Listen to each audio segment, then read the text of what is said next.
Hello everyone, I am Lieutenant Rochelle Staten with the Jackson Police Department. Today, I'm gonna read the true story of the Three Little Pigs, written by a wolf. It's his version. There are two versions to every story. Everybody knows the story of the Three Little Pigs, but let's see what his version is. Also, on the back of this book is a crime scene. I am excited. Everybody knows the story of the Three Little Pigs, or at least they think they do. I'll let you in on one little secret. Nobody knows the real story because nobody has ever heard my story. I'm the wolf, Alexandra T. Wolf. You can call me Al. I didn't know how this big bad wolf thing got started, but it's all wrong.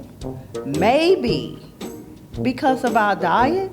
Hey, it's not my fault. Wolves eat cute little animals like bunnies and sheeps and pigs. That's just the way we are. If cheeseburgers was cute, folks would probably think you were the big bad wolf too.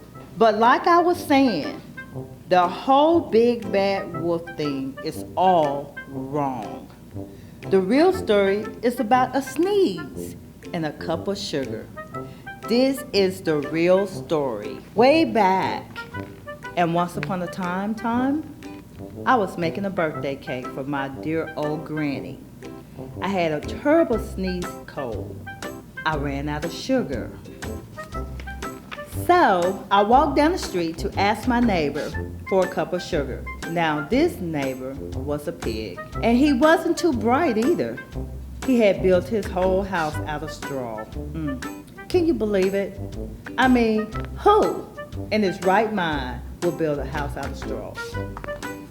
Exhibit A, he has his cup. So of course, the minute I knocked on the door, it fell right in. I didn't want to just walk into someone else's house, so I called, little pig, are you in? No answer. I was just about to go home without the cup of sugar for my dear old granny's birthday cake. That's when my nose started itching. I felt a sneeze coming on. Well, I huffed and I sniffed and I sneezed a great sneeze. And you know what? That whole darn straw house fell down. And right in the middle of a pile of straw was the first little pig, dead as a doorknob. He had been home the whole time. Wow. It seems like a shame to leave a perfectly good ham dinner laying there in the straw. So I ate it up. Think of it as a big cheeseburger just lying there. I was feeling a little better, but I still didn't have my cup of sugar. So I went to the next neighbor's house.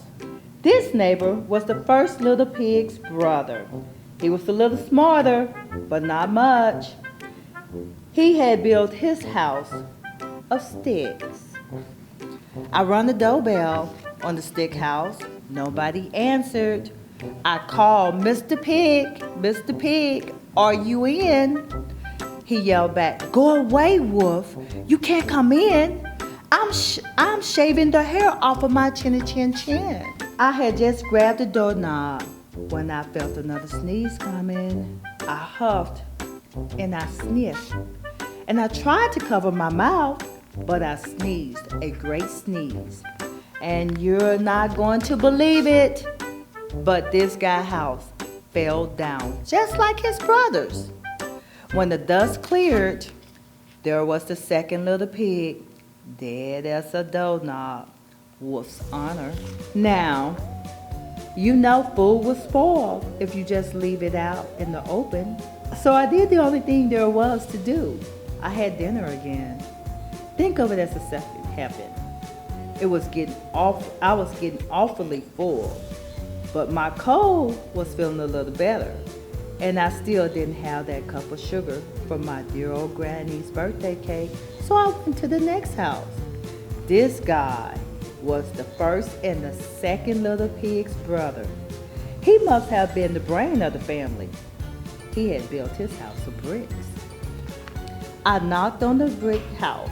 No answer. I called, Mr. Pig, Mr. Pig, are you in? And do you know that rude little porky answered, get out of here, wolf. Don't bother me again. Talk about impolite. He probably had a whole sack full of sugar, and he wouldn't give me even one little cup for my dear sweet old granny's birthday cake. What a pig. I was just about to go home and maybe make a nice birthday card instead of a cake when I felt my cold coming on. I huffed and I sniffed and I sneezed once again. Then the third pig yelled, and your old granny can sit on a pin. See the last little piggy peeping out of his door. Now, I'm usually a pretty calm fella. When somebody talks about my granny like that, I go a little crazy. When the cops drove up, of course, I was trying to break down the pig's door, of course. And the whole time I was huffing and puffing and sneezing and making a real scene. There he is, caught red-handed.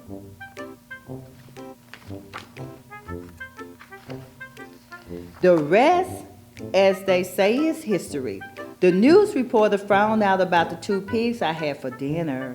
They figured a sick guy going to borrow a cup of sugar didn't sound very exciting. So they jazzed up the story with all of that huff and puff and blow your house down, and they made me the big bad wolf.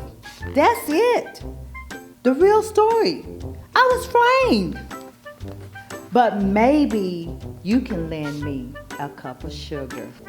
Come on, Jackson. Let's leap up for literacy.